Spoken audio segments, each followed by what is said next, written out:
Previously on Products of the Plan.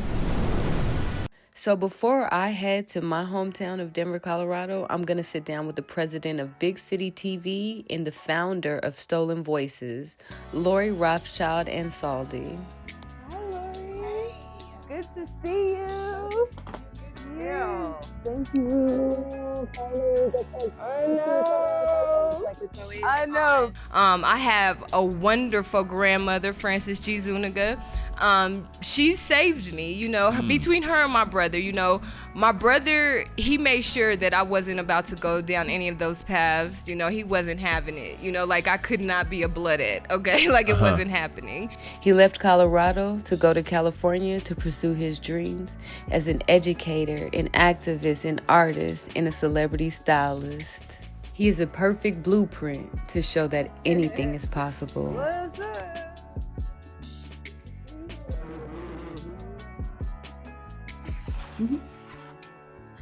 And then the last one, what is this one? This is just telling you about what happened on the block and stuff. Uncle can tell you more about it. What's all this? Artist has a social responsibility to not only educate, but entertain. So my thing was, how can I share what I've learned over the course of the years with somebody else? And so by having interns, that was one way to having that. Yeah. And plus I needed to work.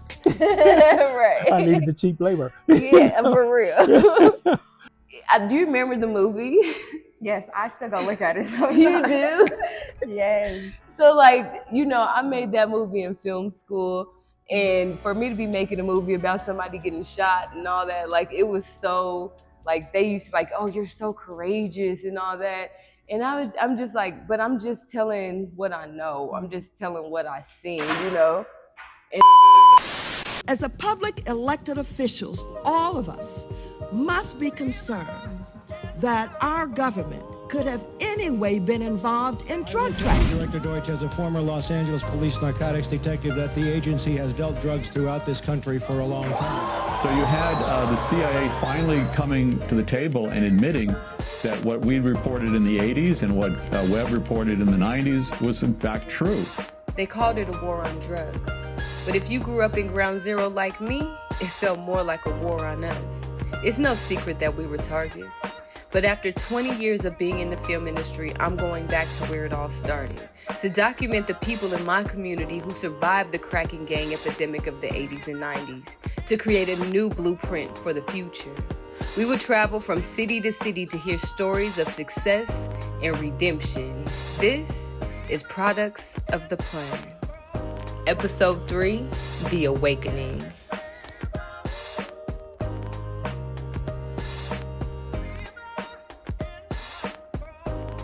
School and I jumped right into my media career, and the trajectory of my career took me down a path of unscripted television content, right?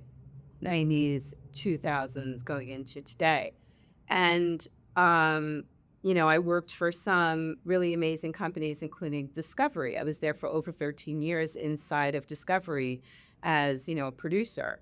So when I came out of the network side of the world and into the creation of original content side, I had this knack for telling crime stories because my dad, it was like a love letter to police, right? If you think about it, Oxygen ID at the time, especially early 2000s when they first were having their heyday, all of those shows are really a love letter to cops. It's really about something terrible happens, the good guys come in, they do the investigation, good gumshoe work, detective work, and boom, a killer is brought to justice and a family gets closure, which we know a family never gets closure after murder. So I liked telling those stories, right? Until the ugly truth kind of rose to my desk, right? So stories would come to me from various, writers, reporters, producers. And in this case, and what kind of changed my trajectory into being a criminal justice reform advocate was I was doing this show called Murder, She Solved. It was about these amazing women who who were involved or had a loved one involved in a heinous crime. And for some reason, their word was never taken as truth by police. They just were discounted for some reason or another. And they go on, because the police are ignoring them and say, hey, I have more information, and they're ignored, they go on to solving the crime. They're the ones, right? They have to take matters into their own hands, and they're pretty bodacious, Aaron Brockovich type.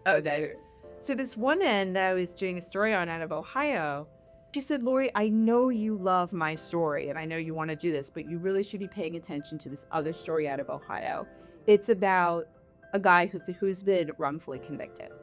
I'm a child of a police officer. My first instinct is everyone who says that they're innocent, has been convicted of a crime in a court of law, they're usually guilty. Everyone's going to say they're innocent. That was my first instinct. I remember thinking it. Okay.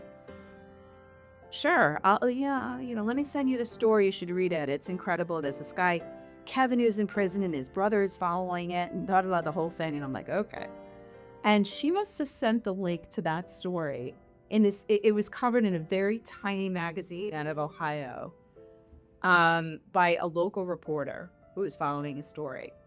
And she said to me, you have to click the link, click the link. She must have reminded me 3 times. And I think it was the 3rd time that she sent it to me. I just happened to have nothing on my schedule that day. Click the link. And ever since then, it's changed the trajectory of my career. And the real reason was because I read the story. It was really compelling. It was about these 2 brothers, one incarcerated for a crime they say he didn't commit. And then the brother saying, I know he didn't do it because I raised him. I am this guy was, Charles Keith in that story is the older brother father figure that is such a fixture in Black homes across the United States, maybe the world, right? And they take complete responsibility for their younger siblings because they have no choice. Exactly. Mom has to work. They become the man of the house, and that's who he was. He took it very seriously. And he was also much older than Kevin, so he really was a father figure. So he did his own investigation, and when I started researching his investigation, I started finding things. And when you start finding things that the police didn't find, I'm not Sherlock Holmes. They weren't looking. It was just apparent that there was no investigation that was being done. And I thought Kevin was a unicorn when I read through this. This is the greatest story I've ever heard. Right. This guy's going to get out because I know he's innocent. And by the way, 2 years later, I can confirm that I know who did the crime that Kevin is in prison for, right? Mm-hmm. I know because, and the police know, because they had the other suspect, they just never investigated him, right? They never put 2 and 2 together. Mm-hmm. So now I'm saying, I'm waving the flag like an idiot, raising the flag, getting Kim Kardashian to join the crusade, creating an 8-part series on Spotify. Which was amazing, by the way. Thank you. I mean, it's a great podcast. It's true. But, and it's a great story. Mm-hmm. Kevin still sits in prison. Right? So, and by the way, it took me to get me into that story, to understand and really get into the hooks of what wrongful conviction not only does to the person in prison, but what it does to the family outside of prison. And all of the trickle-down effect of the community and the victim's family and what they believe and the sores that we constantly open and close on the victims, the families. It is such a tragedy. And he was only one, and then I realized there were thousands. So I don't think anybody really wants to just be in a bad place in their life. But I talk about we're the glimmers of hope. We got up out of that. We survived, and we're thriving. We escaped which mountain is what I say. I used to walk to the corner of 26th Avenue and look at the mountain, and I used to be like, God gotta know, I need to be on the other side of it. And the other side of that mountain is California. Literally. The other side of the Rocky Mountains is California. And so we're here, and we're living our dreams, and it's dope. But it's I'm not an activist. I'm not, you know, I may have been at some point in my life. I was running up some riots at George Washington High Hold School. on. Your poetry is a part of activism, right? My whole thing with poetry was that I knew that my environment, I knew that what my family was going through, I knew that they were targeted. I knew that there was something bigger than them because I knew their hearts. I knew who they were when, you know, when the crack wore off. You know what I'm saying? I knew who their mother was, my grandmother. Like I knew how, you know, the type of person that raised them. So I knew their hearts. Yeah. And I know that Granny. drug was taking advantage of their hearts and it wasn't allowing to be their great selves that I get to know now, you know, post addiction. I get to meet my mother now. I get to meet my uncle now. I didn't get to know them when I was growing up. I was resentful. I was mad, but I also knew that they were under attack. So that's what my poetry would be about, you know, because I'm not going to sit here and preach to nobody. I'm not going to sit here and try to convince you to feel how I feel or understand what I want you to understand. But you're going to like some art. You're going to like some rhyming words. You're going to bob your head to the music. Like, there was other ways that I knew I needed to get it through to them. And that's what poetry was, you know. And it allowed me to go to the Apollo. It allowed me, you know, to be a little black girl from Denver, Colorado. And tell this story that nobody could even believe because they're like, you're in Denver. Like, people aren't crackheads in Denver. People aren't dying or getting shot in Denver. Like, but they are. Like, the hope that you, like, I would use your story and your example. I would use the things that you did, like how you're paving your own way to the students that I was talking about wanting to become filmmakers. I would show them your YouTube videos when you was doing YouTube way back when. You put my sister in a movie of yours that you did long time ago.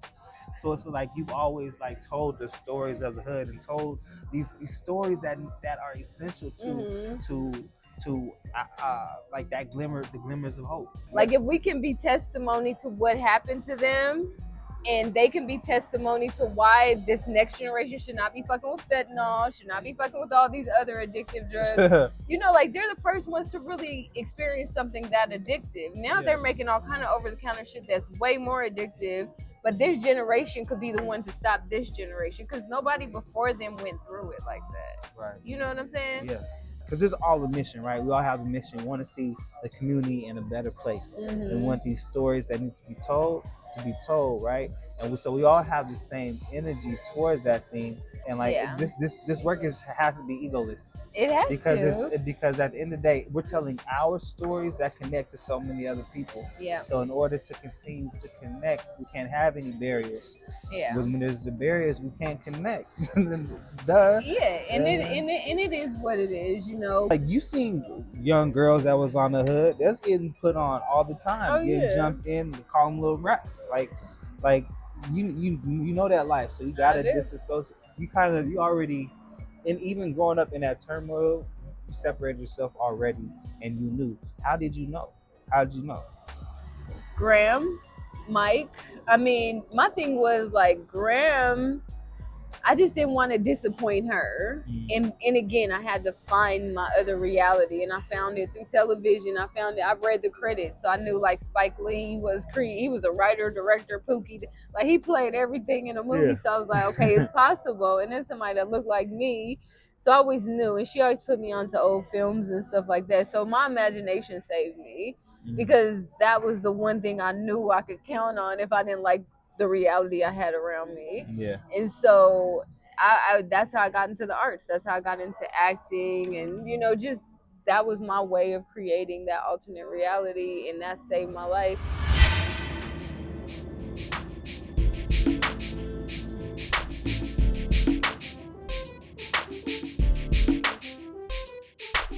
Man, I just appreciate you so much for even just being open to doing that at the time. You were playing me, you know what I'm saying? So it was a very vulnerable thing to do, you know, especially like you weren't probably even thinking about acting or anything like that, but I always knew it was my duty to expose my people to whatever I was learning. You know what I'm saying? Like I was learning film, so I was like, I'm gonna teach them film or just show them this thing, you know, that like we usually don't get access to where we come from. You know, there's nobody that looks like me that was doing what I was doing at that time. You know, I was the only black kid in my film school aside from like maybe 2 other kids, like, you know, Ro went there. But other than that, like, I was like on an island. And for me to even get that movie greenlit so that I could get the equipment and everything, they made me like prove that it was true. Like, they were like, this type of stuff doesn't happen in Denver, you know?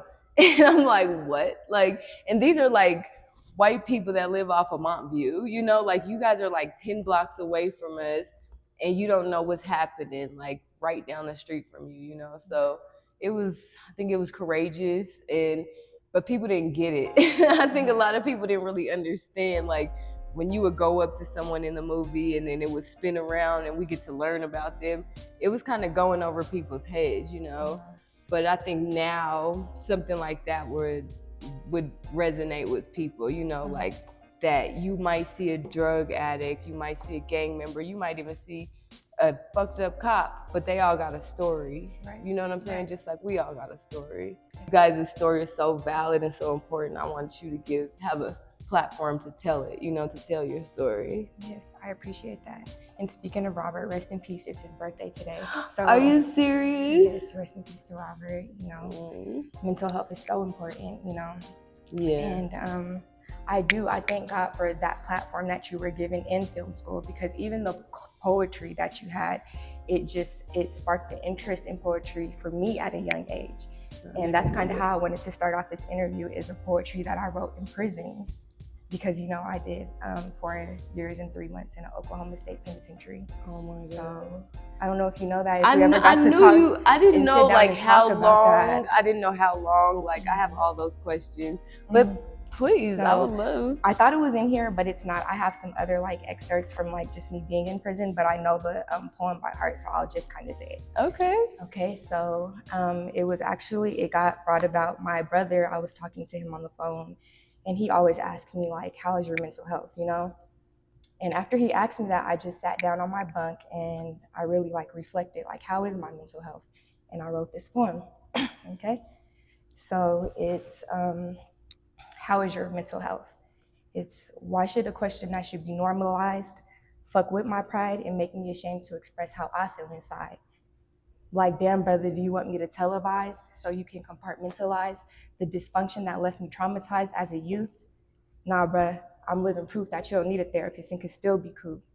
But is that really the truth, or just an excuse to not relive the past? I'm so confused. I don't want to go there, so I choose not to share. I disguise my feelings with a confident stare. The consequences, me being promiscuous, a baby at 16 with a tragic sentiment.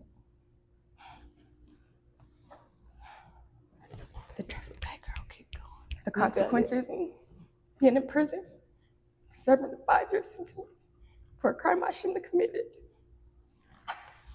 So how is your mental health? Are you ready to listen? Girlfriend.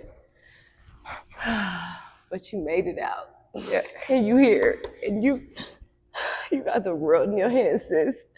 And I'm glad you found poetry, because that's the shit that saved my life. For real. Like, when I be in them, like, you know, sometimes I felt like I was in prison because I lived amongst so much chaos, you know? And like, I would lock myself in that room and I would write. And like, that's what saved me.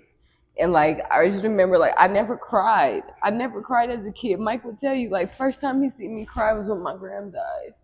And like, but that shit, like what you just said, like, it's so real. Like, we disguise, we hide, like we need the therapy. We need to speak. We gotta let this shit out, because it just festers and festers, you know? So I'm so proud of you. Thank you. And you're beautiful. Like, nobody would ever know what you've been through. Like, nobody would ever know. And you just got to keep shining, for real. And you got those babies. And I see you. Like, I know you're a wonderful mom, you know? And I'm just so proud of just how far you're coming, how far you're going to go. You know what I'm saying? Because I see it. Like, you got the whole world, like, in your hands. And just knowing where you come from, I'm just like, damn, like...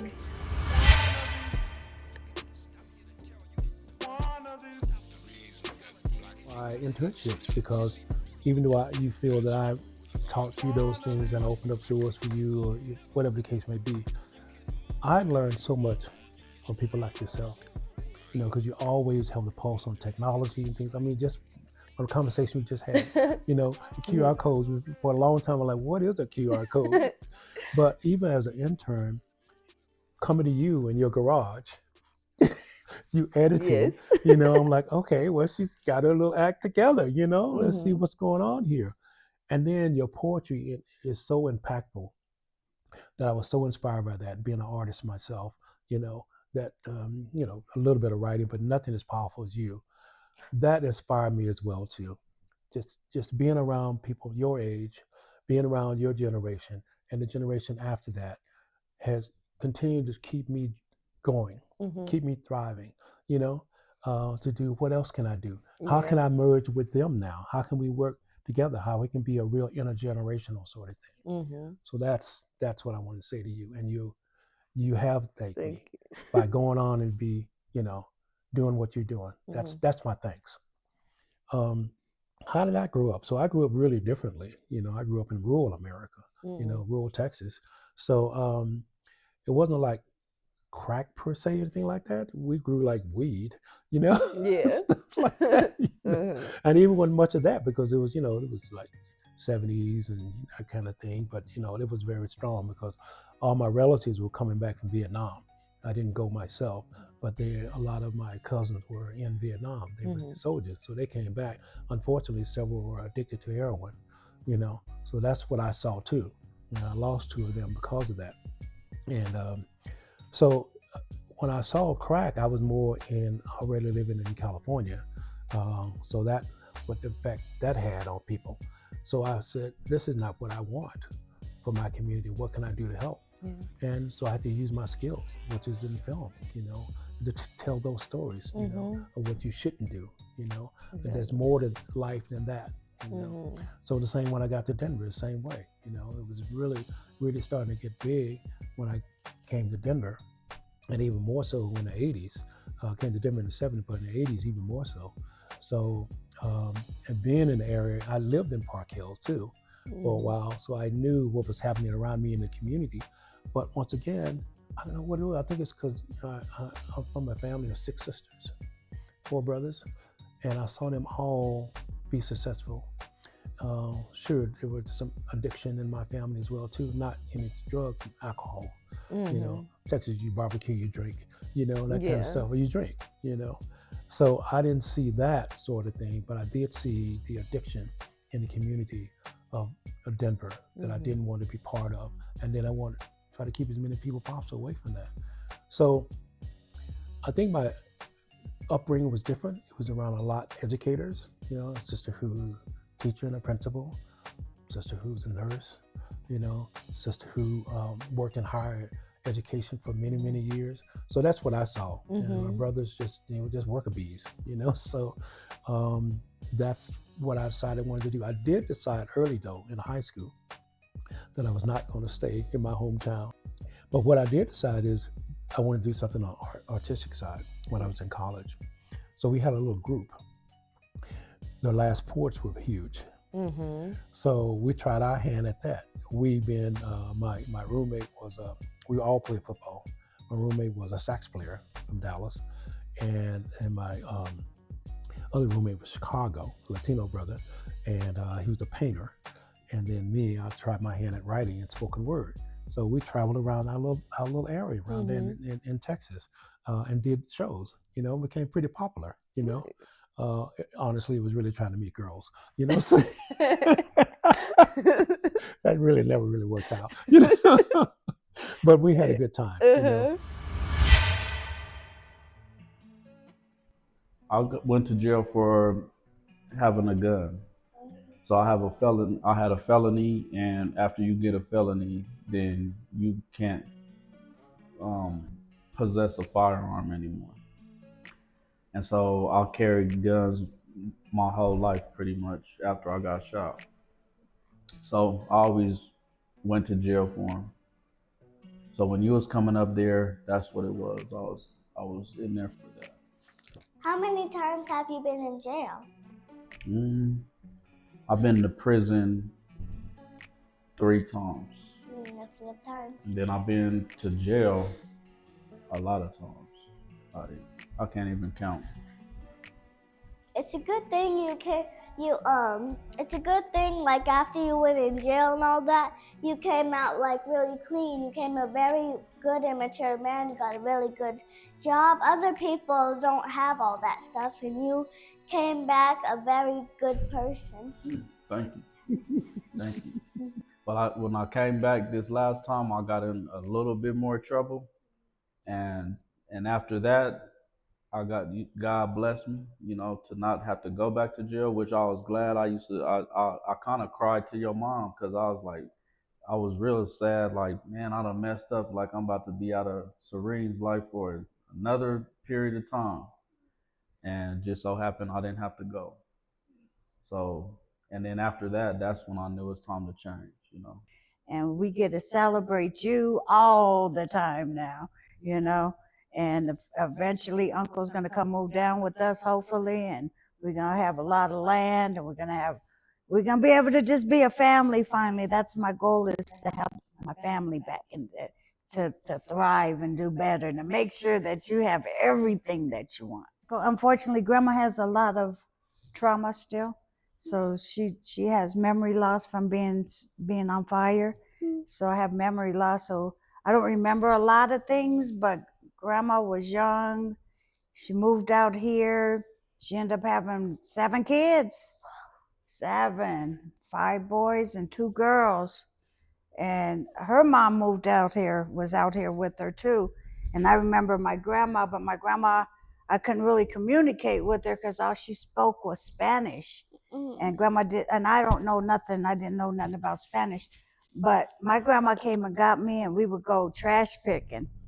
And unfortunately, I taught you what dumpster diving was.